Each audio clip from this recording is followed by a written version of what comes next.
place, especially in the fall. You know, the cold did get to me eventually, and I sold my practice to two former interns who were my associates, so they have the practice right now. I joined Merck Animal Health a couple years ago, and I've moved to North Carolina, where my wife's family was from, and where my kids are going to college. So I work for Merck right now, and it's called Merck in the United States and in Canada. It's a very big human company. We're in 100 countries, we have 60,000 employees. But Merck Animal Health, the animal division, is only 2% of the company. So if you travel through Europe, you will see it's called Merck Sharp and Dome around the whole world, but it will be called Merck in the US and in Canada. And we do make some of the traditional brands here, you know, Banamine injectable, Banamine paste, Regimate, Panacure, Protozil. You know, we have a really good vaccine line. So those are some names that you guys might recognize, you know, that are part of our portfolio. So today, I'm going to talk about vaccines and about our biosurveillance program. But you know, a vaccine talk can be pretty boring, right? It's not the most exciting thing. So I'm going to give you an honest assessment of what vaccines are, but there is a couple components of vaccination that are very important, which is equine influenza and herpes virus. And you know, every time there's outbreaks around the country, those are the organisms that you will see. So I will not only talk about the vaccine, I will talk about the diseases, how they work. So I want you to have like a take-home message to understand these disease processes instead of just thinking of this as a vaccine talk. And it was a first-to-market equine biosurveillance program for equine infectious respiratory disease. It's become the gold standard in the industry. It's a value-added service. So equine clinics, they use our vaccine line. We offer these services to those clinics. So if they have a horse with a fever, a cough, or respiratory signs, they can send samples overnight to this to our biosurveillance program at UC Davis, and you can have results within 24 hours. So it's a very useful thing for equine practitioners. There's over 300 practices enrolled across the country, and we have already processed 13,000 samples. So we have a lot of data, and you'll see here in a little bit, I'll explain as well. We have used this data to monitor the equine respiratory diseases in the US, and even updated our vaccine line based on that. So if we look at all this data that we have collected over a long time, these are the diseases that we see that is compiled, and what time of the year do those diseases occur. So if you look at this data, do you see these two big spikes right here?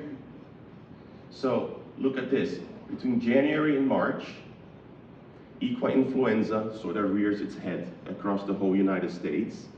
And then towards the end of the year, between September and December, that is when equine herpes virus rears its ugly head at that point. So this is like 2 times of the year that a different pathogen will sort of become the most prevalent.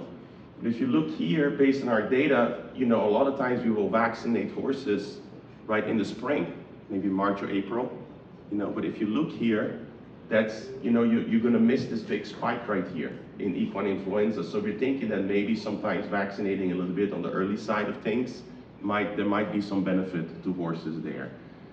What's another thing that we have noticed is that the increase in, you know, a new pathogen, not new, but one that is sort of becoming more and more prevalent. So if we look back at all those samples and say, well, Phil, what's coming up positive, right, from all these samples? So the most common pathogen in equine respiratory disease is actually equine herpes virus 4. That's the most common one. And that's followed by equine influenza. But look in third place, strep equi or strangles. So the prevalence of strangles is going up and up and up. So compared to many years ago, it's the fastest growing respiratory pathogen that we are seeing on our surveillance. So if we talk about types of vaccines, what types do we have? We have killed virus or bacteria vaccines, which are basically inactivated vaccines.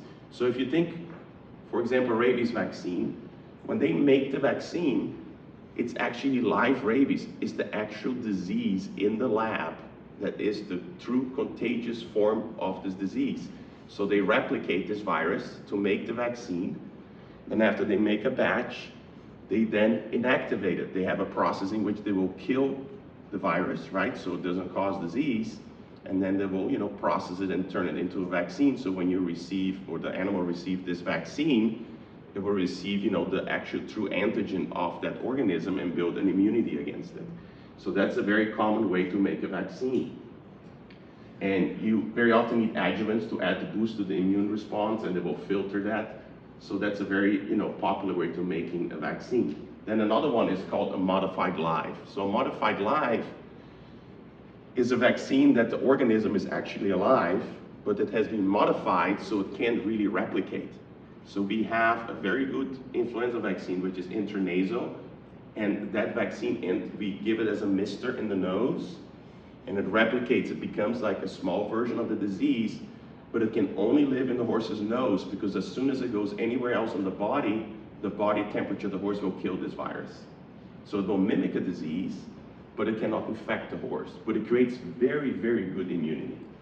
And then we also have these genetically engineered vaccines. The best example I can give is probably the COVID vaccines, right? The mRNA vaccines. Some people like them, some people think it's controversial. So what they'll do sometimes, they'll incorporate, one disease. For example, in West Nile vaccines in horses, sometimes they'll get a component of the West Nile, like the shell of the West Nile virus, and they'll attach it to yellow fever. And horses cannot get yellow fever, right? So you can inject that into the horse as the yellow fever as a carrier. It will not create an infection, but will also expose the horse to the DNA or the RNA of the West Nile, and it will create an immune response. So these are the three big categories. Every time you hear people talk about vaccines, it's probably going to fall in one of these three, just to give you an overview of how that goes. So vaccine choices is not one size fits all. It's based on risk of exposure, consequence of disease, the efficacy of the vaccine, the cost of vaccination, the potential cost of the disease, and the potential for adverse reactions, right? So we know that, for example, a strangles vaccine, you can have side effects, right? And I used to call it, when I was in practice, it's the damned if you do, damned if you don't, right? So if I gave a strangles vaccine and the horse had a side effect like purpura hemorrhagica, where they get really big swollen legs, the client would be like, why did you give it, right? And then if I didn't give the vaccine and the horse got strangles, they would say, why did you not give it? Or why did you give it? So you couldn't win, right?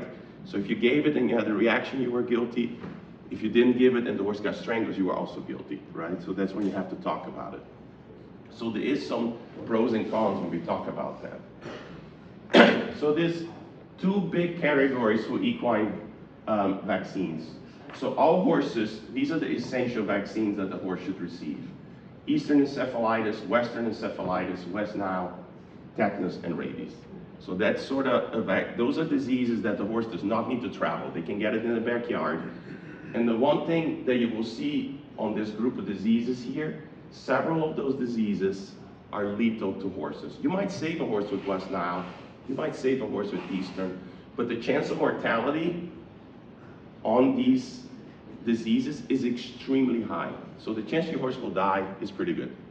But the good news is, it also happens to be the most effective vaccines on the market.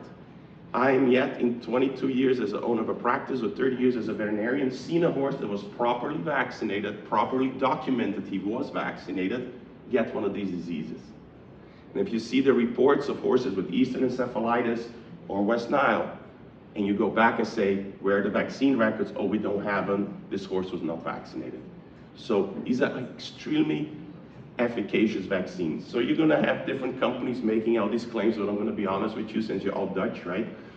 So if you buy a vaccine from any company, these vaccines are highly effective. That's the honest answer to that. So how are you gonna compare these based on reactivity or the different combos that they have, right?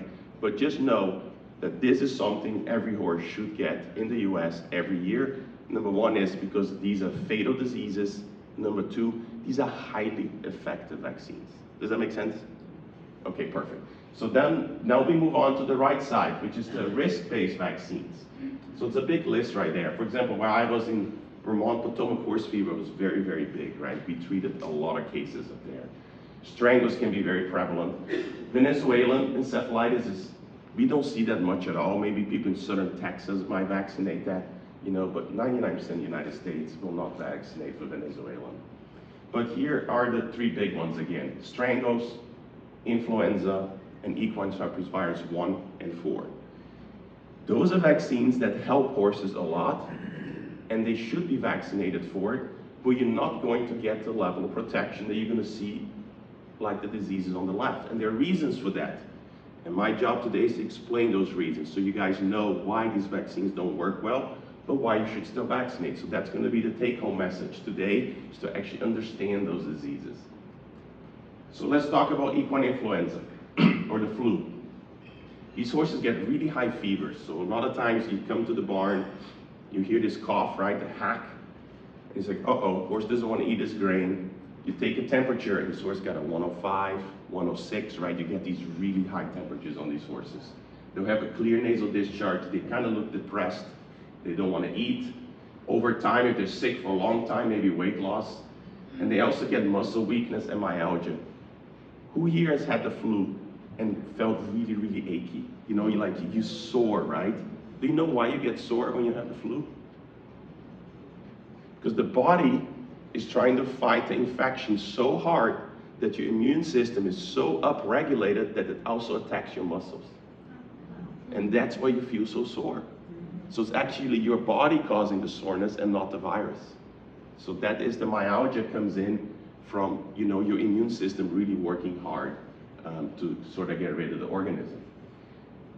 You might see subclinical signs in vaccinated horses. So a horse, if they're vaccinated properly, they might get a 102 fever or not eat for a day and sort of bounce back much quicker. Same thing as in people, right? They tell us to get the flu vaccine. Doesn't mean you're not going to get it, but you might not be sick for a week. You might be sick for a day or two, right? And then the other thing, if that goes from a clear nasal discharge to that, when you get banana pudding coming out of the nostrils, right? Now you know you have a secondary bacterial infection. So immune system is down enough, you have this virus, and now a bacteria has a great opportunity to also add to the infection, and now you're battling two different things at once. So it has a short incubation period, 48 to 72 hours. The one thing to always remember, really high fever. So if your horse is not eating, has a really high fever, you know, of course call your vet, but the flu is very likely. And the one thing about the thing that I need to remember people all the time is it's a biphasic fever. So they're gonna get a fever in the beginning of the disease. You're gonna call your veterinarian, you're gonna give it some Banamine, right? Give your horse fluids, support it. Your horse is gonna look better, it's gonna start eating again. And then on day 7, it's gonna spike another fever. You're gonna call your vet's like, well, treatment is not working, I got another fever. No, it's a normal process of the disease. You're gonna get a second spike. So that's it's something that you can expect that is going to happen. So just remember that. And the horses shed large amount of virus in nasal secretions for up to 8 to 9 days. So you gotta isolate these horses, right? Anything in there. We had a horse in Vermont one time, shipped from Europe, right? And got the flu, and this one lady walks her horse in, and this horse was in isolation. They were doing everything right at this barn, but she took a shortcut through a side door, and she let the horse nuzzle the other horse. And we saw it happen, and we were like, no, right? So then the horse nuzzles. 3 days later, that horse comes down with the flu, and it was a strain that is not from the US, and that horse was as sick as you can imagine. So, you know, so isolation is a very big component to it. So how does it transmit? Nasal secretions and cough. It's an airborne transmission. It can spread up to 150 feet, but especially direct contact between the horses. Indirect contact is a little less common, but the virus can survive less than 72 hours on wet surfaces and less than 48 hours on dry surfaces. So if you look at the horse's airway, right, especially the trachea, and you grab a microscope and you zoom in, right, what are you gonna see? That's the lining of the trachea of a horse. See how those are cilia, looks like hair? So when you have phlegm and snot in your chest, right, how does it always? It always comes up, right? Like you get sick and you got stuff coming up. It's because those hairs transport things up your airway so you can get rid of it. So it's part of the protective mechanism of the horse. But when these horses get the flu, look what happens. That's normal, that's normal. What happened? It's gone, right? So when these horses get the flu, it just denudes the lining of the airway of this protective cilia barrier. And that's why horses that get the flu need to be rested for a week for every day they have a fever afterwards. Because if you put them back to work, they can't clear their airways, right? So you put them back to work and now they're gonna get another infection or they're gonna be susceptible to other problems. So just remember, just because the fever is gone and the horse is eating, it doesn't mean that this has completely healed up. So we do see outbreaks, right? For example, the Bureau of Land Management in the United States, they have horses in burrows and they are not vaccinated because they're wild. And if they got the flu and they've never been exposed to it really, or they weren't vaccinated, 100 of them died, right? So it's one of those, if you don't have immunity against something or you don't have vaccination, it can really affect you. But always remember here, there's a take-home message. 1 week off for every day of fever, right? So if you're in the middle of show season, you do not want your horse to get the flu, right? Because you're gonna have to be off for a period of time. So it's a risk-based vaccine. There are multiple killed intramuscular vaccines, but there's also one modified intranasal vaccine, and I will talk about that a little bit more at the other end of the presentation.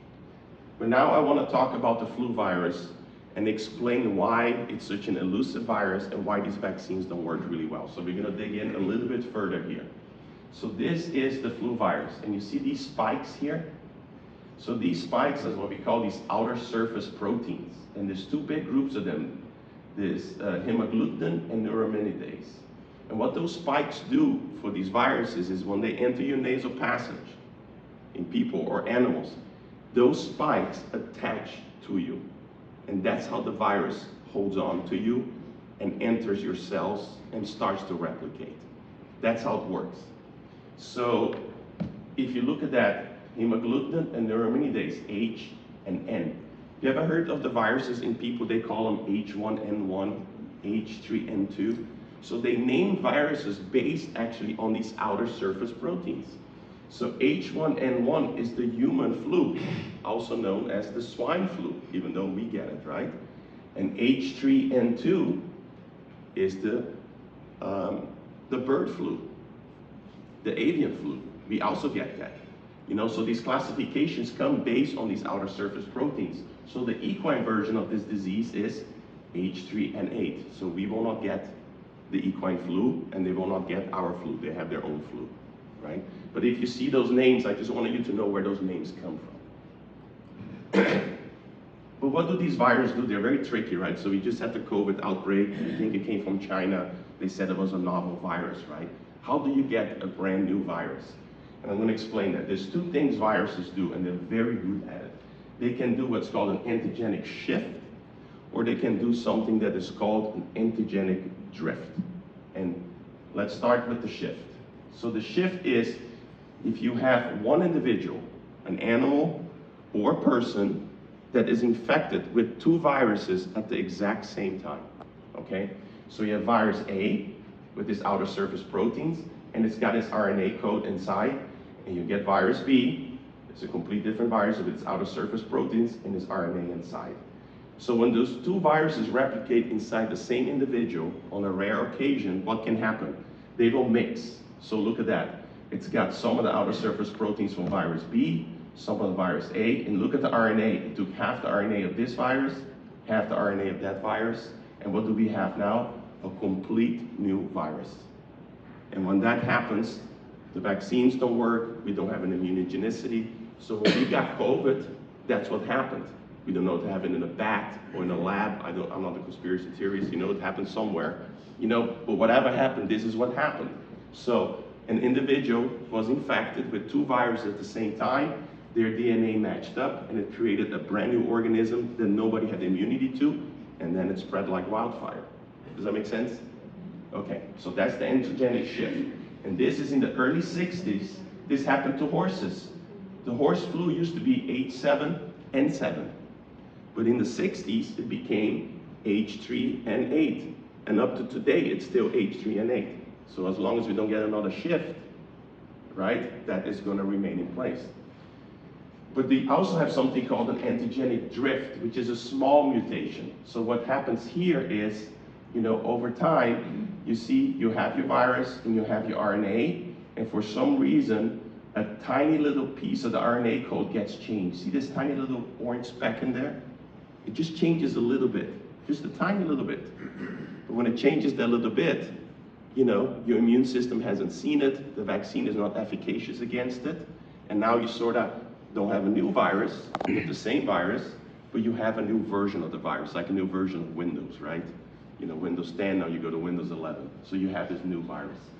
So we happen to be in Ocala right now, where the last major antigenic drift actually occurred in this town in 2013 at the HIT show.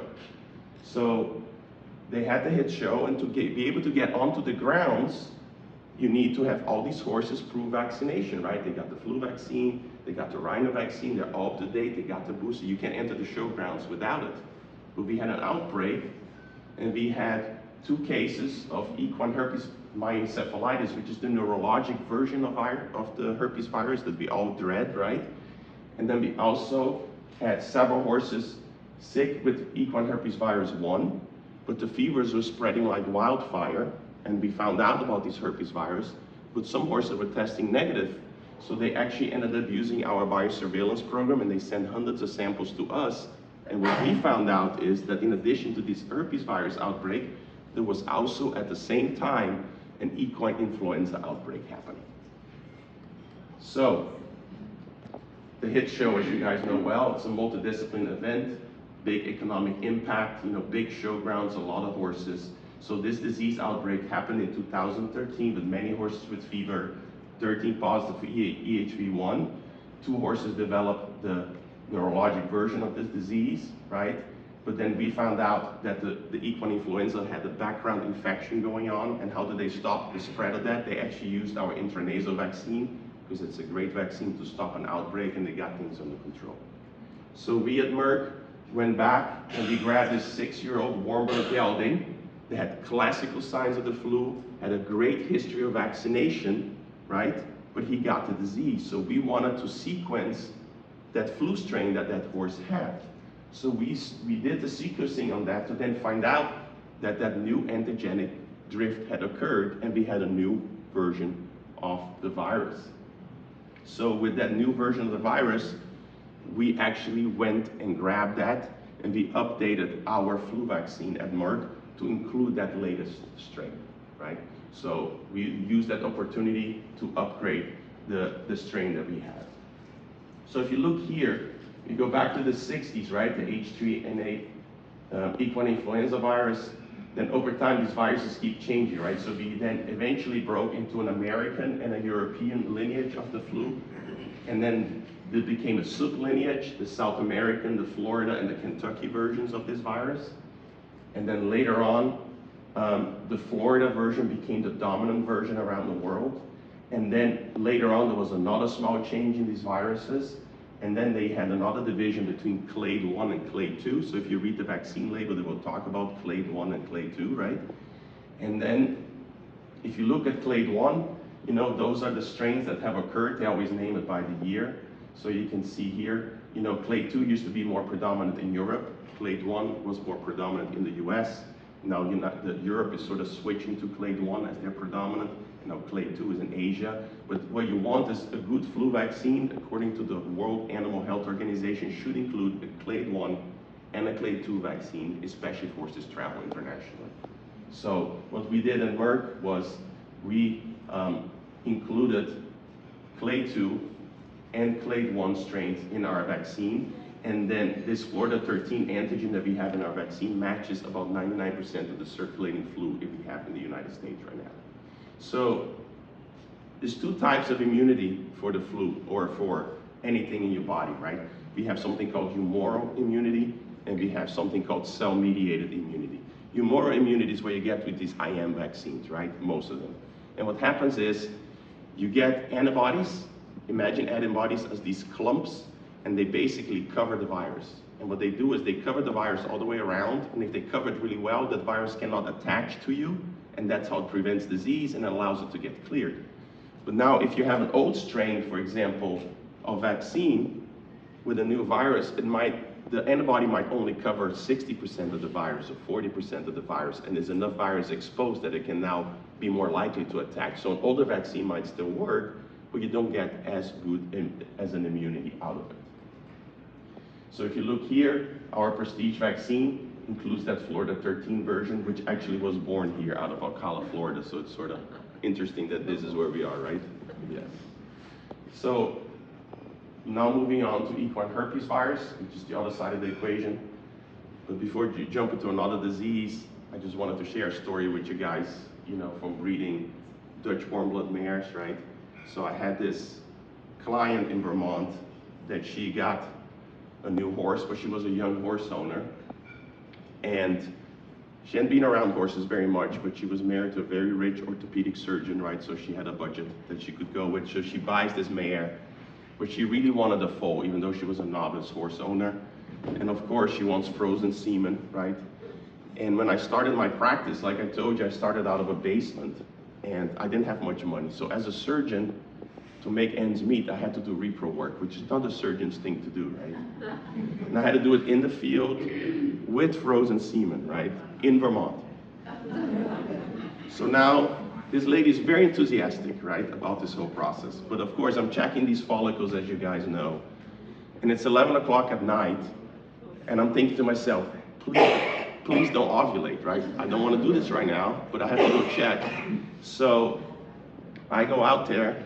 This lady's holding the mare for the ultrasound, a huge smile on her face, and of course that mare ovulates at 11 o'clock at night, right? So now I gotta thaw the semen out and get this whole thing ready. There we are, ready to do it. And I tie this mare's tail up, right? I wash her out. We're in the stall. I thaw the semen out. So finally I got my sleeve on, I got my lube on, ready to get this over with. So this mare standing in the stall, very nice, sweet mare named Ariel. And the owner's holding her enthusiastically. And as soon as I put my arm inside of the mare, right? That mare, without moving a foot, looks over her shoulder, right? Straight into my eyes. And not briefly, she sort of looks over and just looks at me for like several seconds deep into my eyes. This horse owner's holding the horse. And then suddenly I hear, uh-oh.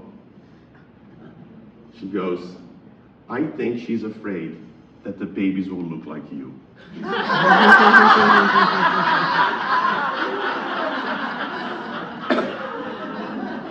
So, if you practice long enough around you guys, you will hear anything and everything from triple X rated to very cute, right? So I thought this one was appropriate. So I just wanted to share, a breeding story with you guys.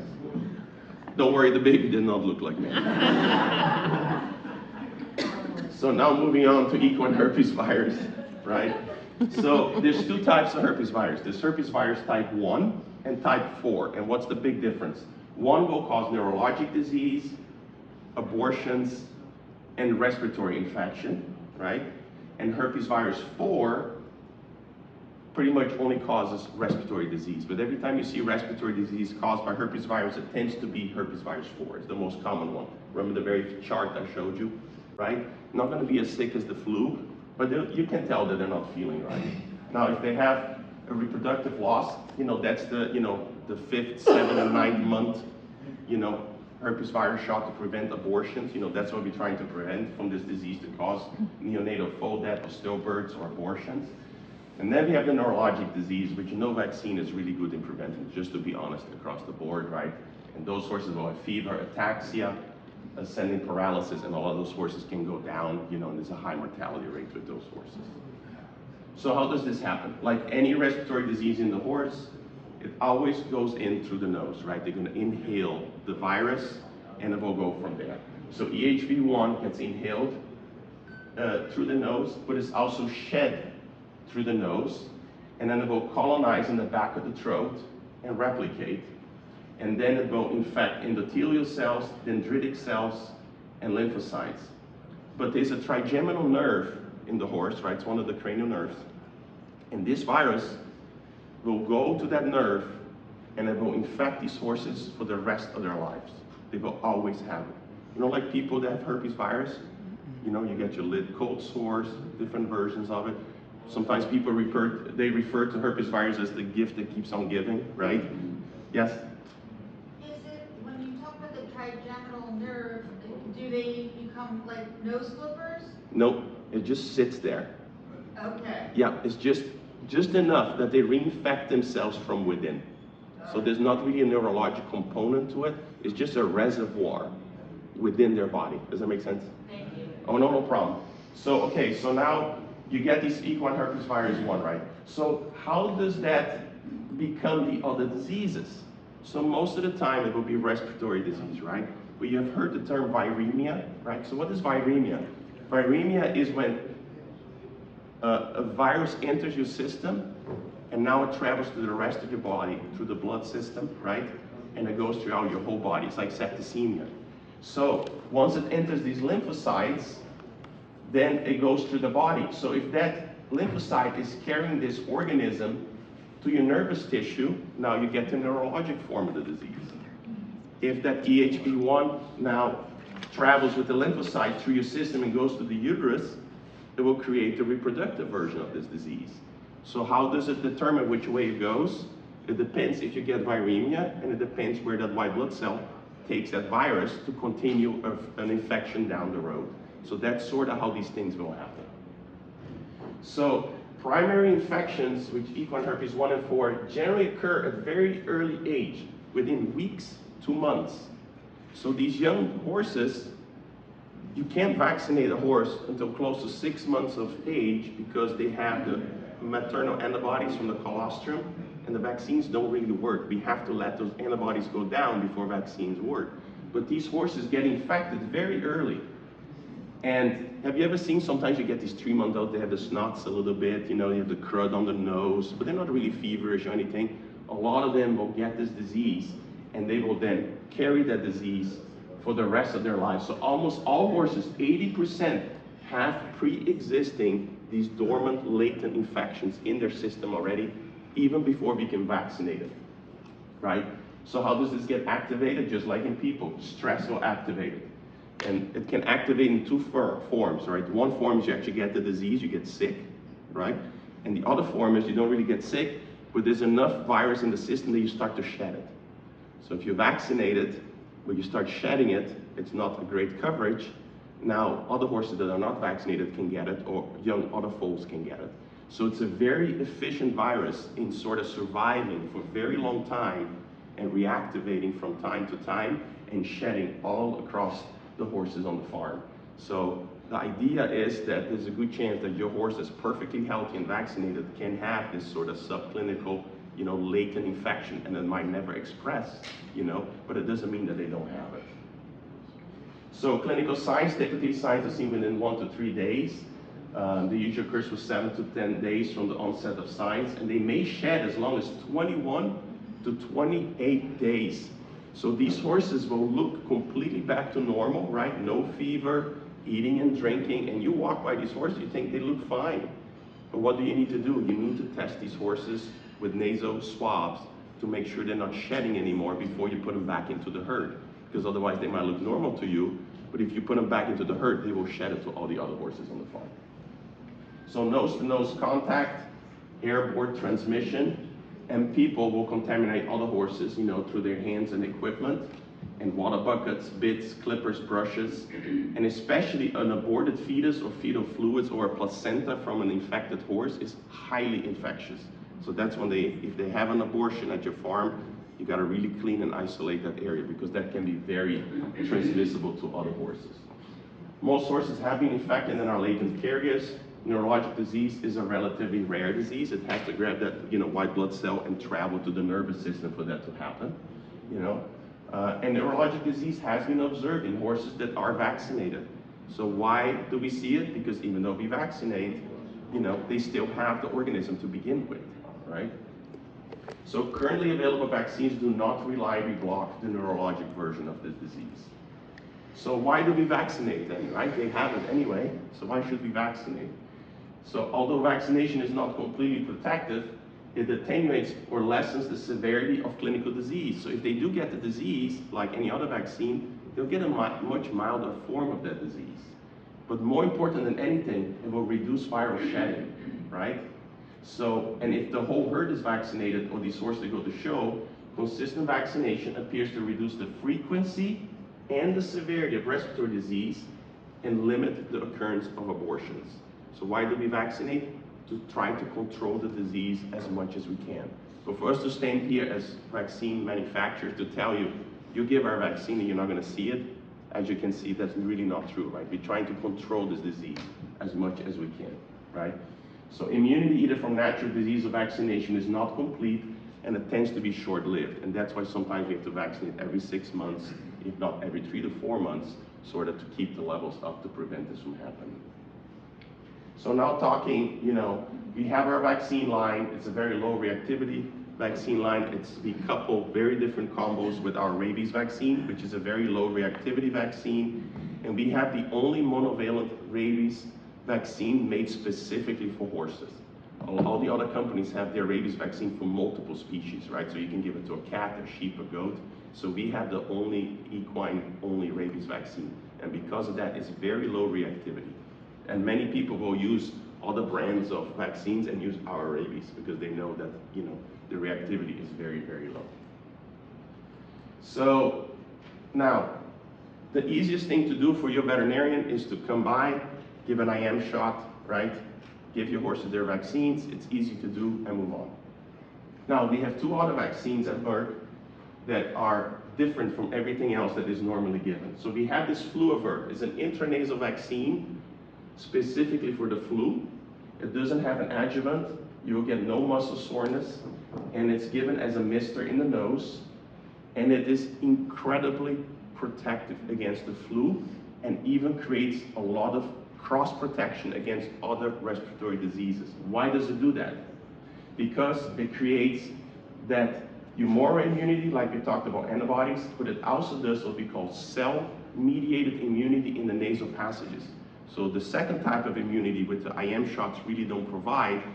So there's 2 ways to kill a virus. One is just the virus enters your body, the antibody will coat it, right, and sort of inactivate it as best as it can for your immune system to sort of deal with it. The other way is to have cells in your system, T cells, B cells, that are pre-programmed against the virus. So when that virus hits the nose, those cells are in the horse's nostrils already, and they kill it on contact.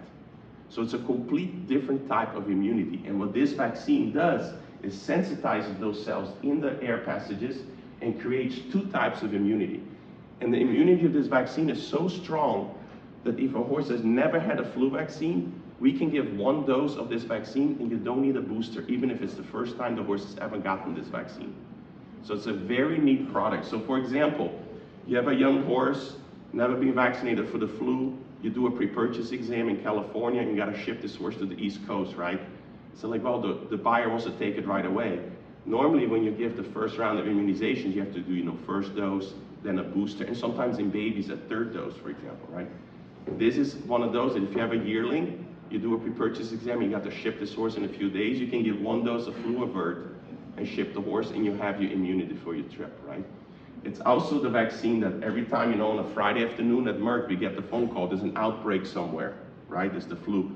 They want us to ship doses because you can use this product in the face of an outbreak. So if you have 1,000 horses on a showground, if 5 horses have the flu, you can grab this product and boost to everybody in the barn, even if they've never had this vaccine or if they've never had a flu vaccine, it will help stop the outbreak. So it's a very efficacious product. Why do people sometimes get reluctant to use it? People hate those cannulas, right? They don't like to put something up the horse's nose, especially a veterinarian, because they don't want to battle it. So what we ended up doing is we looked at what are different ways of doing this. So we have moved away from these cannulas and we have moved to this mister. And that mister does not have to go up the horse's nose. You hold it in front of their nose and it creates like a pump mist, a little cloud that goes up their nose. You don't have to shove it up and look at the contact surface area you get from the mister compared to just something that runs out with a cannula. So it's a very efficacious way to give it and you don't have to go up the horse's nose. So what does it create? HA-specific antibodies, right? Like most IM vaccines do. But it will also give you that cell-mediated immunity against the organism so that, it will sort of inactivate or kill the organism as soon as it hits the horse's airways.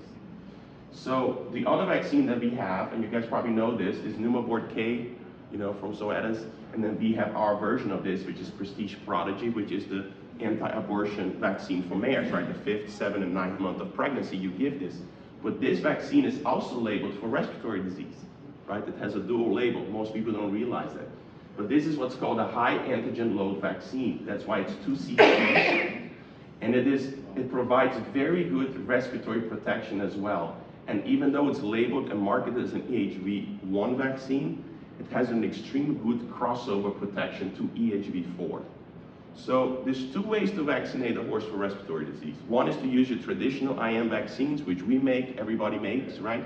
But if you said to me as a veterinarian, what can I use as a respiratory combo to prevent a horse from getting respiratory disease? The combination of this vaccine with the intranasal flu, the chance of those horses actually getting respiratory disease is probably as low as you can get it with what's available on the market today. So I just wanted to let you guys know that there is some alternative protocols that you can consider. So that's the combination, the Prodigy IM in addition to the Fluavert intranasal vaccine. Yeah. So to wrap it up here at the end, I just want to share with you guys something that we have. Our equine identification system. So the Home Again system, the microchips are owned by Merck. So these microchips are very small. If you compare it to a penny, we implant those into horses. I think all you guys are familiar with it, right? So what I wanted to let you guys know is that, when you look at these little chips, they're very small. But the biggest concern that we have from people, because there's a lot of conspiracy theories in this country, as you guys know, people are worried that we can track a horse based on the microchip that they have in them, right? So I just wanted to put that at rest a little bit and let you guys know that the way that these chips work, right? So you have the scanner that scans the microchip creates a wave of energy that activates the chip. There's no battery in the chip. So the chip sits there, can't do anything. And if you don't have a scanner, it never gets activated. So when you scan and you get close with the scanner, it sends a signal to the chip, awakens the chip up just long enough that it can send some information back to the reader. You get your read, and that's it. And as soon as that scanner moves away, that microchip becomes dormant again. The biggest question that we get is, can you satellite track my horse? Right? And the answer is no. I wish we could, that would be neat, right? But you can't. Not yet, yes, good point. Yes, but what did we do different? There's 2 things that are neat. I had to put all these microchips in all these foals for all these years with a dog or a cat on the box, right? It was always the small animal. Now at Merck, we have the equine thermal chip, and this is actually a horse on the box, which I like, right? It's actually an equine specific chip now. But the neat thing with the new chip that we have, it will read your horse's temperature. So if you scan your horse with the scanner, it will tell you the horse's body temperature in a very accurate manner. So you don't have to really use a rectal temperature that often anymore. And have you guys ever used 3 different thermometers on a horse and got 3 different temperatures? Yes. Right? And now you gotta clean the thermometer between this horse and the next horse and the next horse, right? And I used to treat Potomac horse fever and had these horses blowing diarrhea. I had to put a full suit on with boots and gloves and mask and go reach that nasty butt, right, and go get a temperature.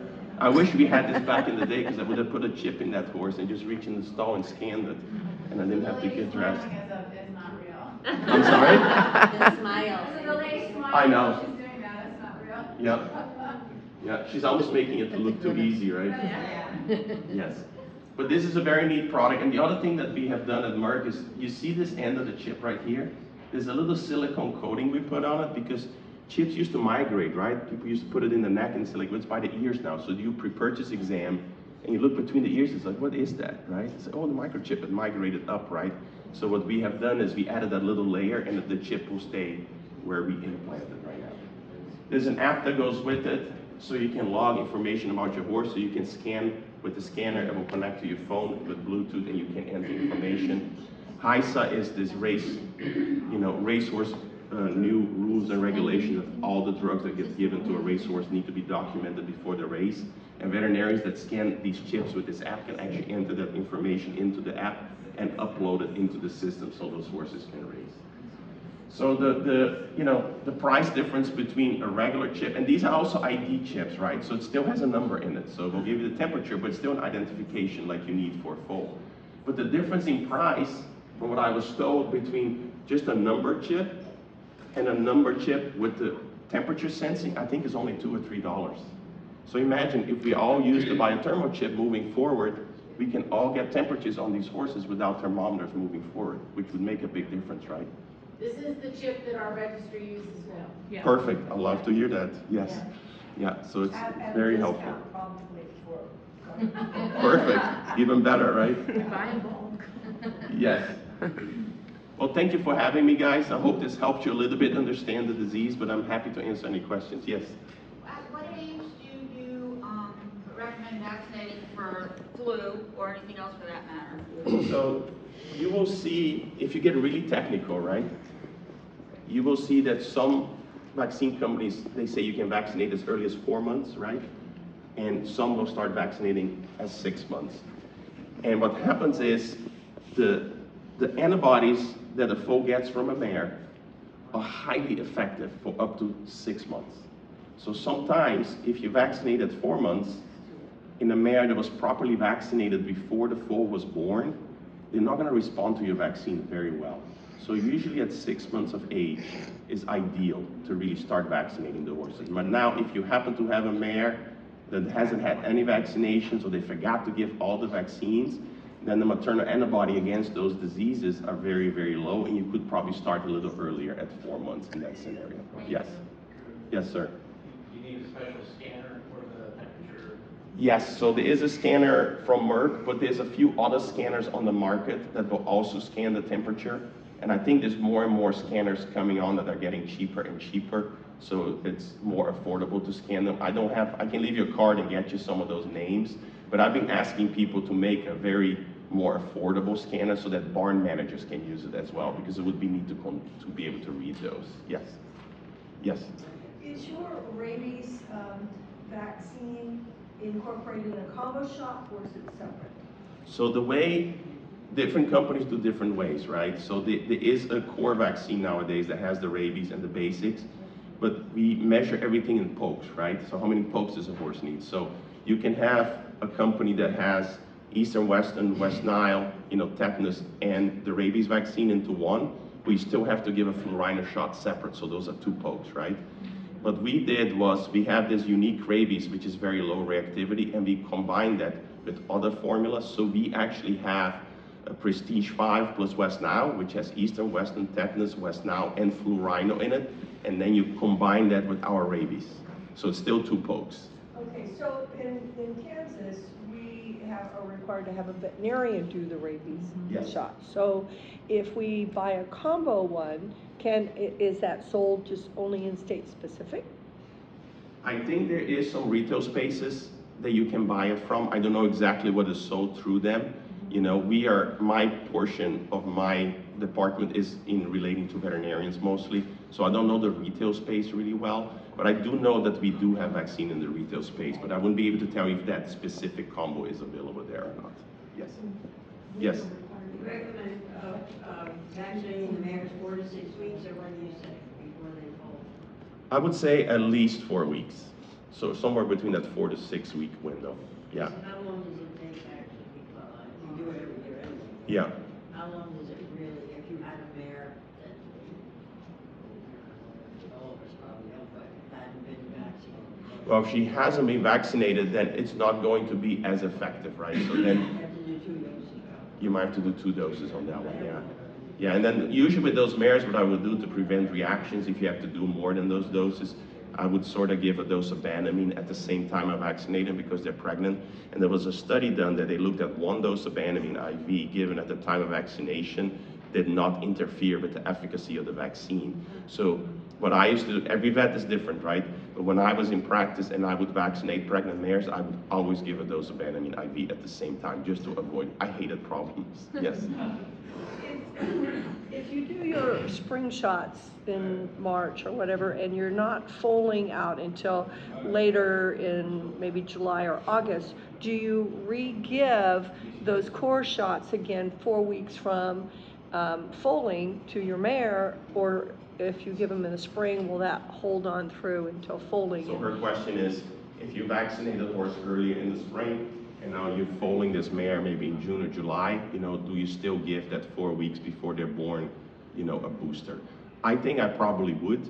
You know, if you're within a month or two of birth, then maybe not. But I think that the immunity that you get from it is so good if you do it closer to when they're born, that even though it might be an added expense not too far away from the original one, with the benefits and just everything in horses is about avoiding problems, right?